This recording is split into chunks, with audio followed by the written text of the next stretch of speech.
firstly, to introduce myself, my name is Dr. Sarah Donnelly, and I'm one of the co-directors of our Professional Masters in Social Work course here in UCD. Really, I just want to spend a few minutes, I suppose, guiding you through the modules of the course and then job opportunities afterwards.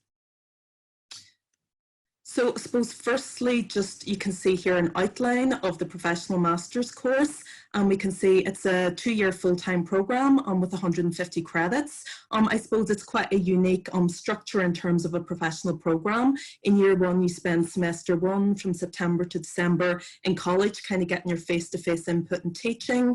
In semester 2, you'll be out in a social work agency completing your placement. And then in year 1 and semester 3, you complete your dissertation over the summer period. Again, the same structure is reflected in year 2, semester 1 in college, and semester 2 out on placement. So here you can see an outline of our modules, and again I suppose we've quite a diverse range in year 1, and it's really to try and give our students some of that foundation knowledge and learning that they need prior to going out and practice placement. So you can see our modules vary from law for social work counselling skills, adult services and health, human behaviour and development for social work, child welfare and protection, research methods, and then we have a nice preparation for professional practice module, our practice placements, which generally run for 14 weeks, and then, as I said, your research dissertation over semester 3. Again, similar to year 1, in year 2 we kind of build on that foundation knowledge, but we also have additional modules such as group work and community work and social justice, human rights and probation.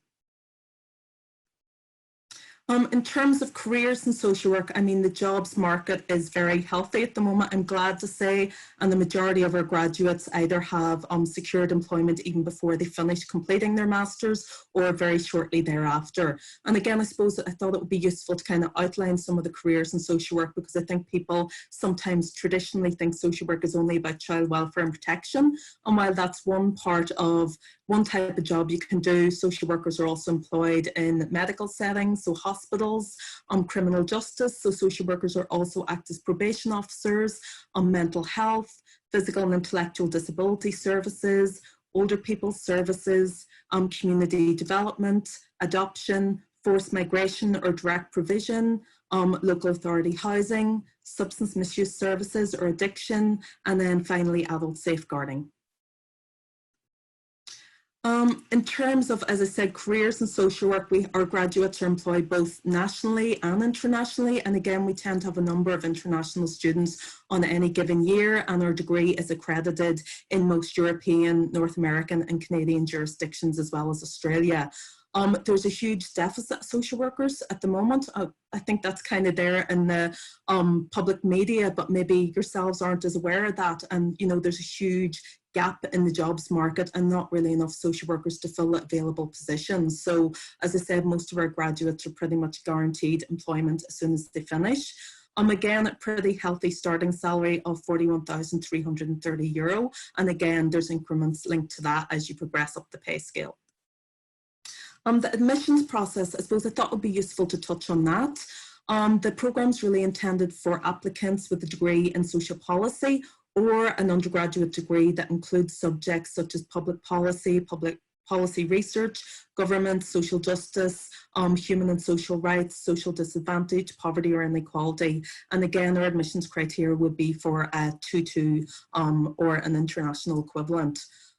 Because I suppose demand exceeds supply in terms of the places that we do have an interview process that involves both a written test and a group interview. And I suppose we also have a requirement prior to students commencing the course that they must have completed a minimum of 420 hours of relevant paid or voluntary employment. And again, I suppose that's to ensure that you have sufficient experience to engage with, you know, the social work professional qualification and the expectations around that.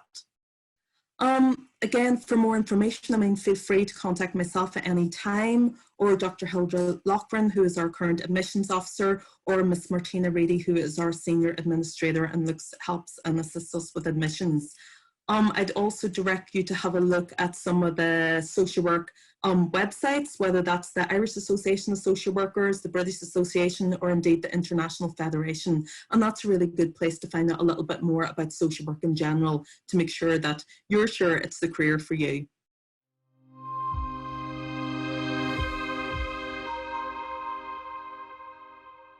Hi everyone, and thanks a million for attending today.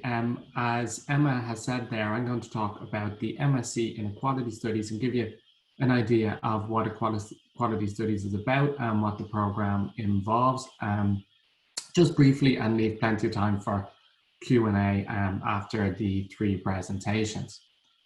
So you may have seen in the news last week that Oxfam published research showing that 8 of the world's richest people own the same amount of wealth as the poorest 50% of the population. And it was yet another indication of the extent to which inequality is a defining issue of our times and a defining issue for our societies. And with that in mind, I think there's never been a more important time for social science to have the skills and the ability to understand the causes of inequality, the impact of inequality, but also crucially what we can do to address inequality and to create a more equal society. And that's very much what our program is all about. It's all about equipping our graduates with those skills and insights from across the social sciences to go out and understand, explain, analyze inequality, and also to address it. So we focus on that throughout the program, and we do so in a way which is interdisciplinary, which means that we bring in insights from across the social sciences, from sociology, from politics, economics, and law. And we do so, of course, because we need insights from all these disciplines in order to fully understand a kind of complex phenomenon like inequality. And just as it's interdisciplinary, it is also multidimensional, because, of course, we have many different types of inequality, all of which are important, and different students will no doubt want the opportunity to focus in on those forms of inequality which are most important to them. So in the program, we look in great depth at inequalities of class, race, gender, sexuality, and many other forms of inequality. And we also look at how those forms of inequality interact and intersect. And then crucially, as I said, creating a more equal society is absolutely central to the program. We're interested in understanding inequality, but we are extremely interested in getting out into the real world and tackling the real world problems associated with inequality. And I think that last part is particularly important in what I think is most special about our program, which is that our students and our teaching staff have that shared interest in equality and have that shared passion for creating more equal societies. And because of that, we tend to get really interesting and engaged discussion and participation in the classroom. And we get engagement between students themselves who have that shared interest. And also because our teachers and the lecturing staff are so committed to equality, it tends to create great engagement as well between teachers and staff in the classroom and within the program as a whole. And that is often something that students talk about after they've graduated as something that's really, I think, quite valuable in our program. In terms of the program structure, there are the 3 trimesters. Trimester 1 and 2 are focused on the main core and the optional modules. And trimester 3 is our research trimester, which I'll come back to in a second. In trimester 1, we focus more so on understanding equality at a theoretic level and at a more holistic level through the core modules of egalitarian theory and Sociology of Inequality. There are 2 core modules in trimester 1. And then in trimester 2, students have the opportunity to deepen their skills in researching inequality through our research module, and also then the opportunity to focus in on different aspects of inequality that they are most interested in, be it more focusing on the economic issues, more around law, human rights, and discrimination. And then through our optional modules, again, students have the opportunity to hone in on those things they're most interested in and most passionate about. And we have a really great range of optional modules which are directly related to equality delivered here at the school, such as disability and equality, cultures and sexualities, gender theory, racism and anti-racism, and many more. So that's a sense of what we do in trimester 1 and trimester 2. But then in trimester 3, you have an opportunity as a student to develop an independent research project, which again has that focus on being directly related to equality, but also directly helping to address inequality and to create more equal society. So that's what we call our portfolio research project, which is undertaken in the summer with close supervision from a member of staff. So that gives you a sense of what equality studies is all about and what I think are the most important features of it, and also what the program structures involve.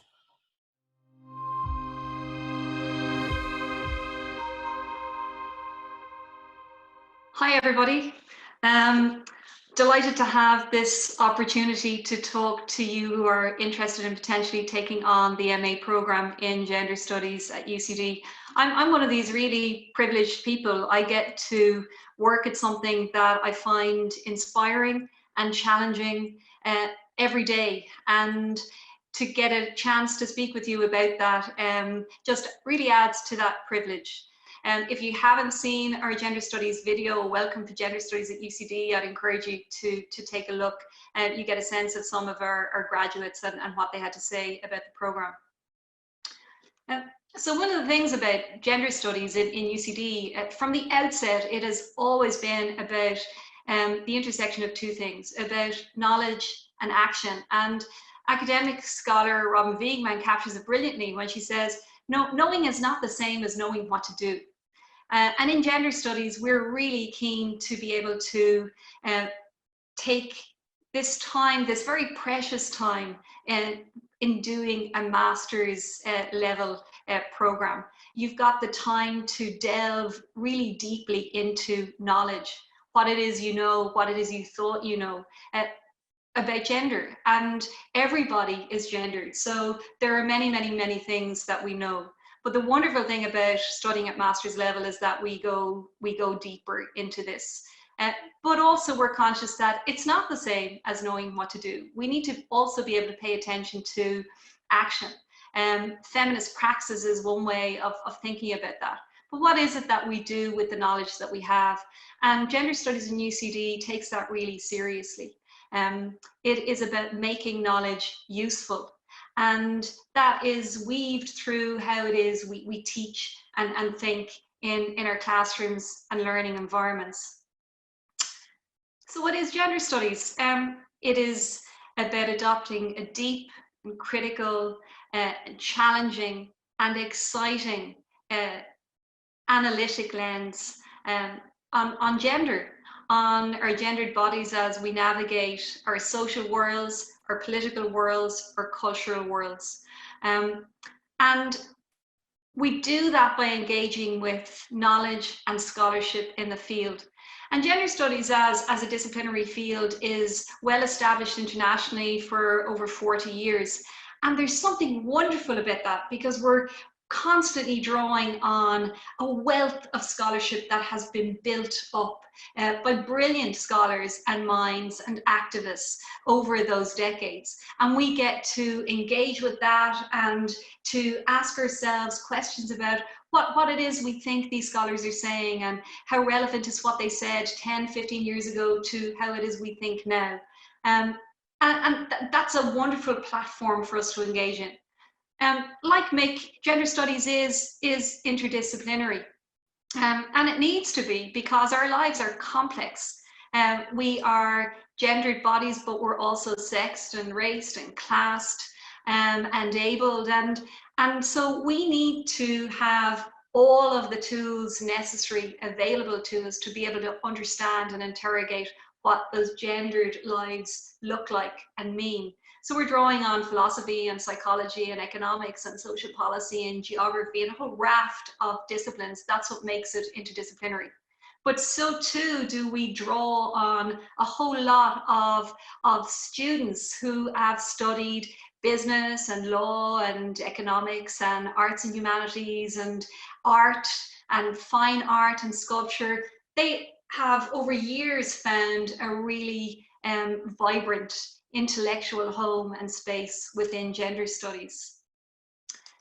And all of those different people coming together is a critical factor in how it is we actually teach. And I've put this up, you know, it's rare that I speak about gender studies without actually speaking about Bell Hooks, because, you know, she and her work, they've inspired me over many, many, many years.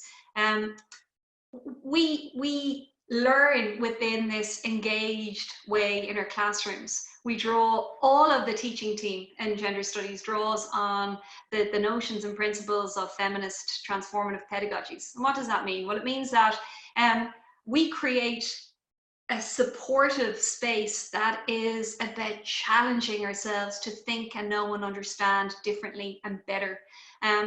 We ask hard questions because, you know, taking on gender studies is challenging because it has real meaning and significance for how we live our lives. So we have to take it seriously, and we do that together in a really engaged and dynamic setting.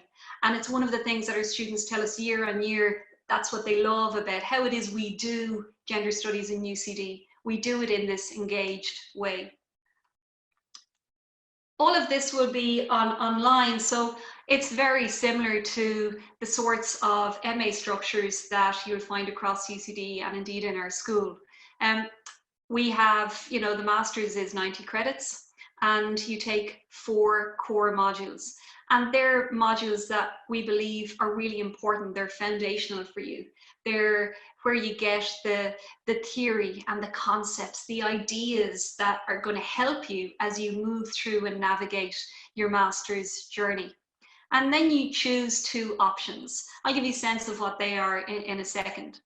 And then in trimester 3, you take on a minor thesis.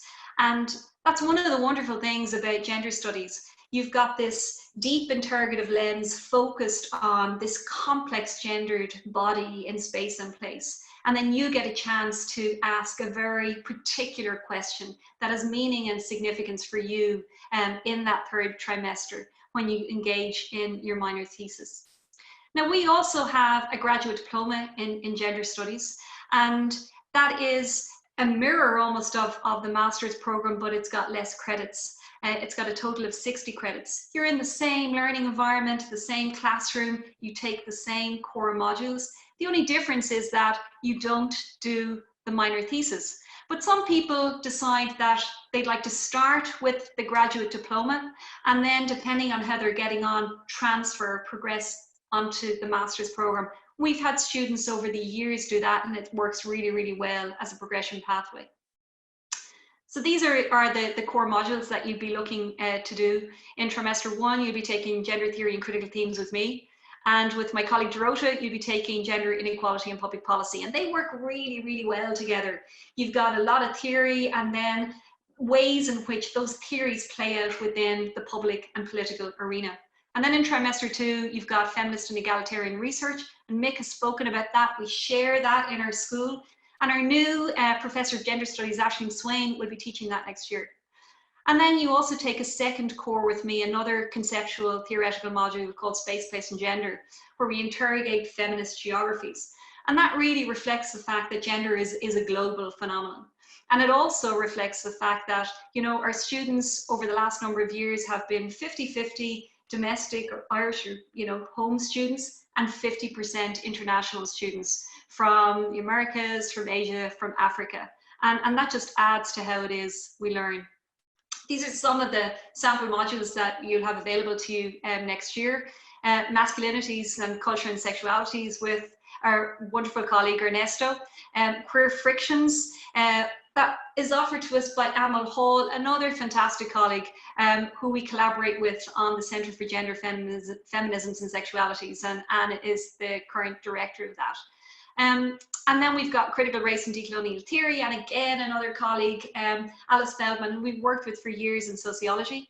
And then Human Rights Law, and our colleague in our school, Judy Walsh, who takes that. And people love it. So where do our graduates go? They work in all sorts of spheres, and our current graduates are working or active in NGO sectors, government departments. They're working across multiple social media platforms. They have taken up positions at the EU, in research particular positions, and in a range of think tanks here and abroad.